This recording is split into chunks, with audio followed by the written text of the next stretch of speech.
नमस्कार, कूप प्रेजेंट्स चुनावी हलचल में आप सभी का स्वागत है। मैं हूं स्मृति रस्तोगी। जागरण.com के इस शो में आज हम बात करेंगे उत्तर प्रदेश चुनाव में छोटे राजनीतिक दलों की बढ़ती अहमियत के बारे में। इसके पीछे का पूरा बैकग्राउंडर, पूरी रणनीति समझने की हमारी कोशिश होगी। क्या इम्पैक्ट हो सकता है इन छोटी पॉलिटिकल पार्टीज का उत्तर प्रदेश चुनाव में, ये भी हम समझेंगे। और जो भी लेटेस्ट ट्रेंडिंग कूज होंगे आज कूपर, उनको भी हम यहाँ स्टूडियो में डिस्कस करेंगे। और हमेशा की तरह स्टूडियो में मेरा साथ दे रहे हैं जागरण न्यू मीडिया के एग्जीक्यूटिव एडिटर प्रत्युष रंजन। प्रत्युष, आपका बहुत बहुत धन्यवाद स्मृति। प्रत्युष, छोटी जो पार्टीज हैं, पॉलिटिकल पार्टीज उत्तर प्रदेश में, उन पर आज हमारा फोकस है, हम उन पर बात कर रहे हैं। कितना अहम किरदार ये जो छोटे राजनीतिक दल हैं निभाते हुए दिख रहे हैं इस इलेक्शंस में? स्मृति, छोटे राजनीतिक दलों की अहमियत जो है वो कम से कम चुनाव के रिजल्ट के दिन तक तो बनी रहती है जी, क्योंकि चुनाव के रिजल्ट के बाद उनकी अहमियत उस बात पर निर्भर करती है कि विधानसभा में किस बड़ी पार्टी को कितनी सीट्स हैं। जी। अगर नेक एंड नेक फाइट होती है, क्लोज फाइट होती है, तो अचानक से इनकी अहमियत और बढ़ जाती है, क्योंकि किंग मेकर बनकर उभर आते हैं ये छोटे दल। और अगर जनता ने किसी एक बड़े अलायंस को या बड़े दल को एक तरफा बहुमत दे दिया मतदान में, तो फिर उस दौरान जो है छोटी पार्टीज की वैल्यू बिल्कुल खत्म हो जाती है, वो किसी काम के नहीं होते। जो हम देखेंगे पिछले 3 चुनाव की अगर हम बात करें यूपी की, तो आप देखें कि जितनी भी छोटी राजनीतिक दल हैं जो अभी चर्चा में हैं, जैसे कि आपका राष्ट्रीय लोक दल हो गया, सुभाष हो गया, राजभर की पार्टी है, अपना दल हो गया, महान दल हो गया, निषाद पार्टी हो गई, पीस पार्टी हो गई, ये सारे पार्टीज की चर्चा आपने सुनी होगी इस पिछले 6-8 महीने 1 साल के अंदर में, क्योंकि ये सारी पार्टी में से मैक्सिमम पार्टी जो थी वो बीजेपी के साथ थी जब बीजेपी का 2017 का चुनाव हुआ था यूपी विधानसभा का। तो उसमें आप देखें कि छोटी पार्टी जब बड़ी पार्टी से जुड़ती है और जब सीटों का बंटवारा होता है, तो जब इलेक्शंस होते हैं तो उस कंस्टिट्यूंसी में बड़े पार्टीज के वोट भी छोटे पार्टी को ट्रांसफर होते हैं और जिसके कारण उनको सीटें मिलती है। उदाहरण के तौर पे जो राजभर की पार्टी है, सुभाषपा, 2002 में इस पार्टी का जन्म हुआ था, लेकिन 2017 तक एक भी सीट इनको मिली नहीं थी। पहली बार सीट मिली थी इनको, 4 सीट जीत के आए थे लोग। तो इनको एक कॉन्फिडेंस आया, और राजभर ऐसा समुदाय है, ऐसा कम्युनिटी है जिसपे दावा करते हैं ओम प्रकाश राजभर की करीबन 100 कंस्टिट्यूंसी में 40-50 हज़ार से 80 हज़ार के बीच में इनके वोट नंबर्स हैं, करीबन 100 कंस्टिट्यूंसी में दावा करते हैं। तो ये अब एक जो कॉन्फिडेंस इनको निकल के आया, अब इनको लगता है कि अब ये जहाँ जिस दल में शामिल होंगे वो एक बड़ी ताकत बनेंगे। उसमें बन पाएंगे या नहीं बन पाएंगे, वो मैं फिर बोलूंगा डिपेंड उस पर करता है कि जनता अगर एक पार्टी को बहुमत दे देती है, कंफर्टेबल मेजोरिटी दे देती है, फिर इनकी प्रॉब्लम शुरू हो जाएगी। और एक आप देखें बिहार इलेक्शंस को अगर याद करें आप, या वेस्ट बंगाल इलेक्शंस को याद करें, इलेक्शन से पहले हवा चलती है और ऐसी बातें आती हैं कि जो सत्ताधारी दल है वो शायद सरकार न बना पाए। बिहार में हमने देखा और वेस्ट बंगाल में भी देखा, भाजपा के पक्ष में हवा बनी थी, हुआ कुछ और उल्टा, लेकिन हवा बनी थी। तो उस दौरान ये भगदड़ मचती है, और भगदड़ मस्ती है। जो सारे छोटे दल जो हैं, जो सत्ताधारी से जुड़े रहते हैं, वो सोचते हैं कि अब अगला 5 साल क्या करेंगे। तो वो भगदड़ के दौरान में आप देखें कि ऐसी पार्टीज में जुड़ते हैं जिनके सत्ता में आने की संभावना उनको दिखती है। बिल्कुल। तो यही हमने बिहार में देखा था, यही हमने वहां भी उल्टा दांव पड़ा, वेस्ट बंगाल में भी उल्टा दांव पड़ा, और अब यहाँ देखना है कि यूपी में दांव इनका कैसा पड़ता है। जो मेजर अभी हमने सुभाषपा की बात की, अपना दल एक बहुत मेजर जो है छोटे दल में आता है, उसका स्थान है। इसकी जो स्थापना थी वो सोनलाल ने की थी, एंड वो बीएसपी के फाउंडर मेंबर्स में थे। तो बीएसपी से चट के फिर अपना उन्होंने दल बनाया, और उसमें भी अब अनुप्रिया पटेल की अलग पार्टी हो गई, उनकी माँ की एक अलग पार्टी है, उनकी माँ की पार्टी समाजवादी पार्टी के साथ है, ये भी बीजेपी के साथ है। इनकी सीट भी अच्छी खासी बड़ी है, खुद मिनिस्टर भी हैं अभी कैबिनेट में। तो इनका भी जो है कुर्मी कम्युनिटी का वोट है इनका, और काफी जिलों में बिखरा हुआ है।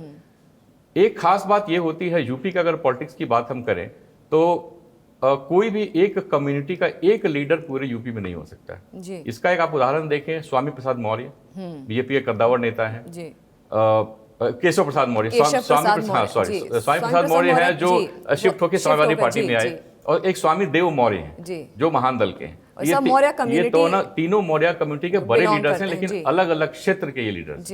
तो वैसे ही यूपी का पॉलिटिक्स अगर आप समझें तो अलग अलग क्षेत्र में डोमिनेंस होता है, वहां एक लीडर होता है, कोई भी एक ऐसा लीडर नहीं जो पूरी यूपी का लीडर हो जाए। ये बहुत समझने की बात है। तो अब इसके अलावा अगर हम राष्ट्रीय लोकदल की बात करें, राष्ट्रीय लोकदल एक समय पे मुजफ्फरपुर, मेरठ, बागपत, शामली सब इलाके में काफी वर्चस्व था इनका। चौधरी चरण सिंह के जमाने से फिर अजीत सिंह के ज़माने से अभी उनके बेटे जयंत सिंह हैं। सबसे ज़्यादा नुकसान इस दल को किसी ने पहुंचाया तो बीजेपी ने पहुंचाया, क्योंकि पूरी की पूरी सेंध लगा दी बीजेपी ने इनके वोट बैंक पे। यस, तो अब जो है इनकी वापस वो वोट बैंक को वापस लेने की जो चाह है जयंत चौधरी की, देखते हैं कि समाजवादी पार्टी से जुड़ने के बाद ये उनकी चाह पूरी होती है कि नहीं होती। जी। अच्छा, बात हो रही है कि हम कास्ट पॉलिटिक्स की हमेशा बात करते हैं, क्योंकि यूपी और caste politics hand in hand ही चलता है। तो इस बार ये बहुत एक नया ट्रेंड देखा गया कि rather than getting associated with larger caste parties, छोटी जो कास्ट पार्टीज हैं उनके साथ पार्टियों ने एसोसिएट करना पसंद किया, उनके साथ एसोसिएट हुए।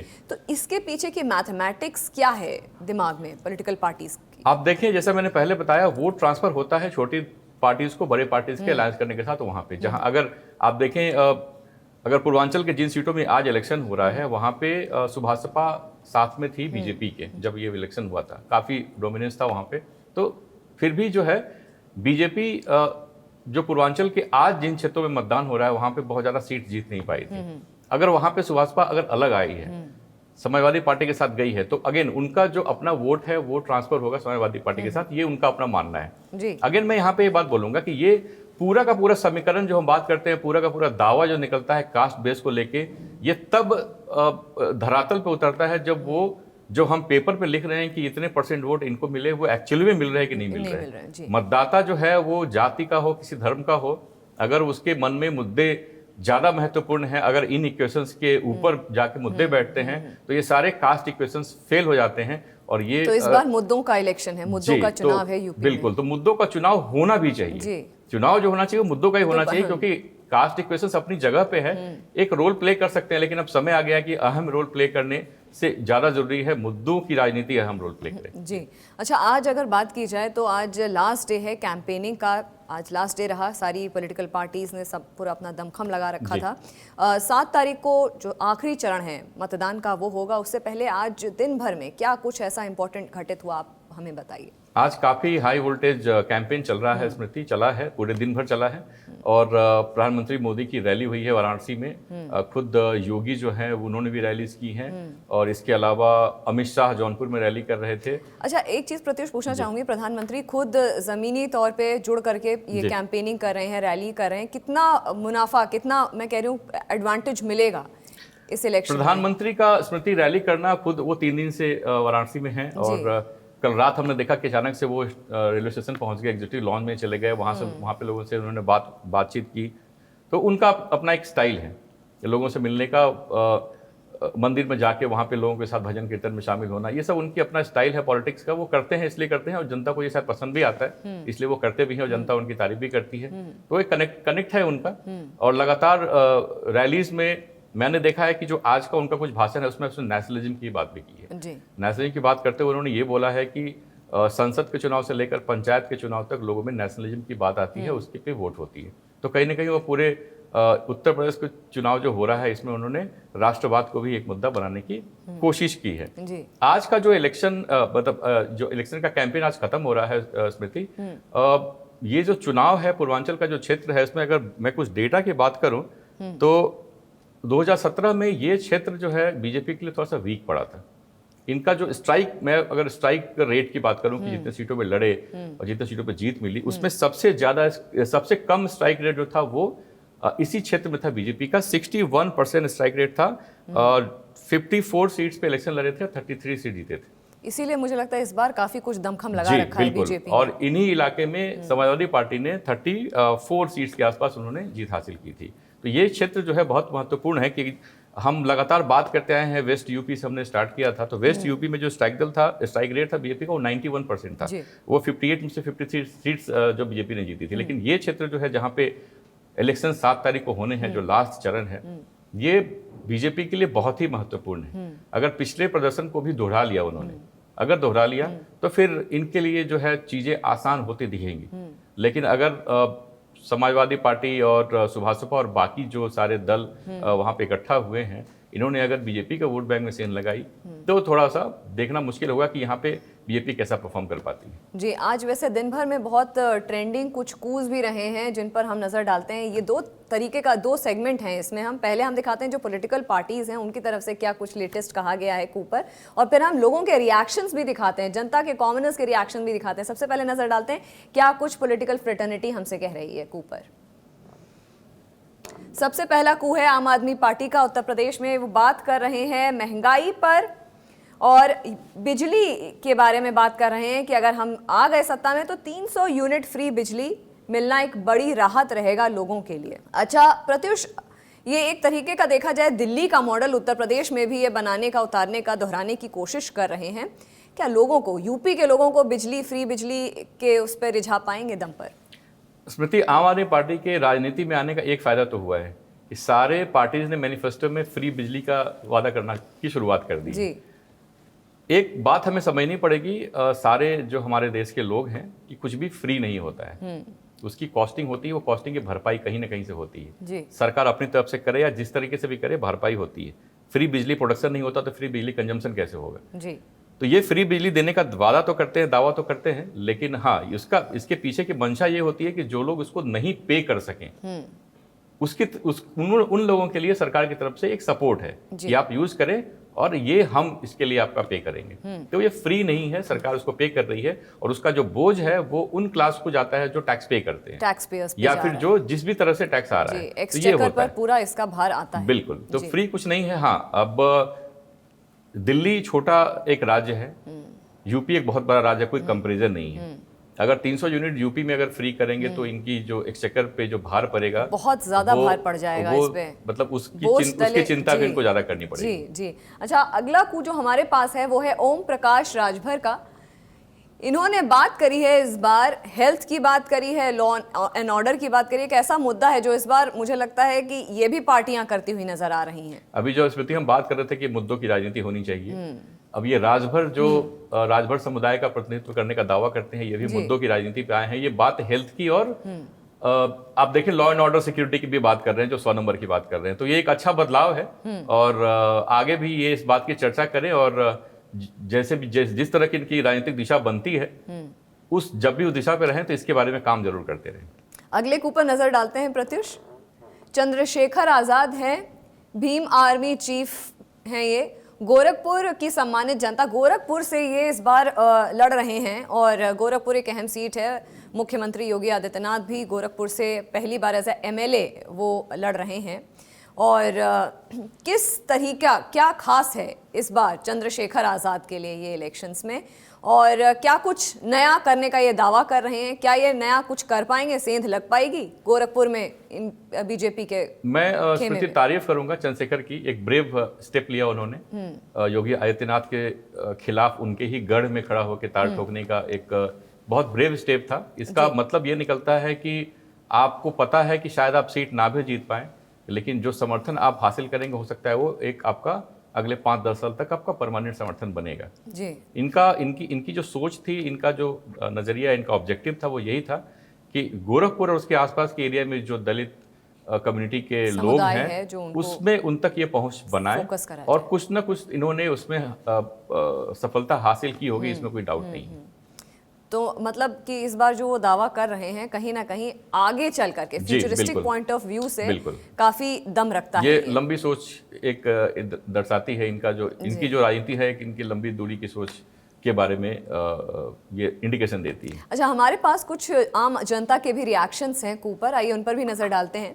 सुप्रिया देशमुख हैं, यूपी के चुनाव में नई पार्टियों के आ जाने से मुकाबला और दिलचस्प हो गया है। हो सकता है ये पार्टियां कोई बड़ा कमाल ना दिखा पाएं, लेकिन वोट के विभाजन से किसी बड़े उलटफेर की संभावना से भी इनकार नहीं किया जा सकता। एक अहम बात कही यहाँ पे। जी बिल्कुल, हमने इसके बारे में चर्चा भी की कि जब क्लोज फाइट होता है तो ऑटोमेटिकली जो छोटे दल होते हैं उनकी जो वोट के नंबर्स होते हैं वो मैटर कर जाते हैं। अगर आप देखें कि पिछले इलेक्शन में अगर बात करें तो बहुत सारे ऐसे सीट थे जहाँ पे 5 से 10 हज़ार का मार्जिन था।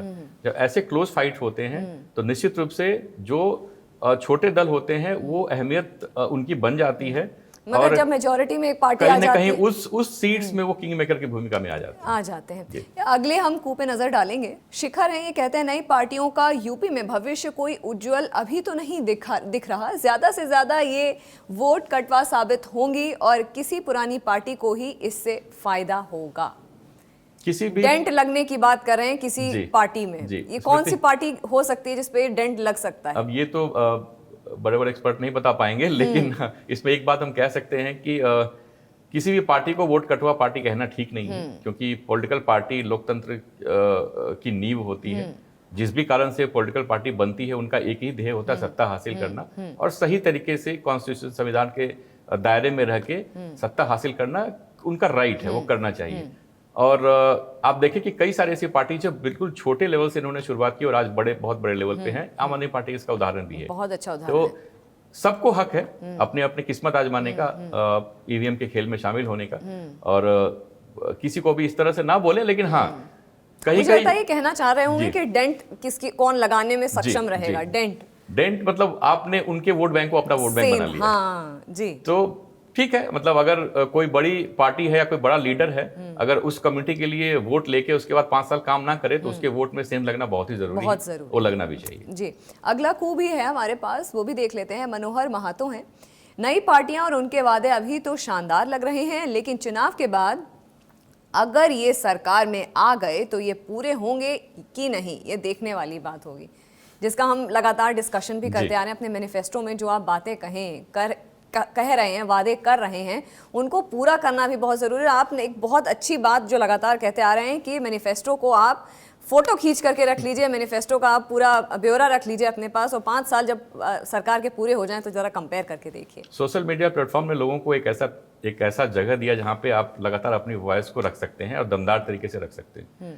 तो बहुत ज़रूरी है, आप जैसा आपने बताया, फोटो खींच के रखें, नोट करके रखें जो बड़े 10 वायदे, 15 वायदे, 20 वायदे किए उन्होंने, और उसके बाद फिर जैसे ये सरकार जिसकी भी बनती है उस तक ये बात लगातार पहुंचाएं कि ये आपके वादे हैं और ये आप उनको पूरा कर रहे हैं। और मुझे लगता है प्रत्युष, ये जो सोशल मीडिया का प्लेटफॉर्म है ये इतना कारगर है, इतना स्ट्रॉन्ग ये प्लेटफॉर्म लोगों को दे रहा है, जनता को अपनी आवाज़ बुलंद करने के लिए, कि जो नहीं भी सुनता है वो भी सुनेगा इस प्लेटफॉर्म के जरिए। अच्छा प्रत्युष, आज दिन भर में कुछ अहम खबरें, टॉप न्यूज़ भी रही हैं, टॉप हेडलाइंस भी रही हैं, आइए उन पर नजर डाल लेते हैं।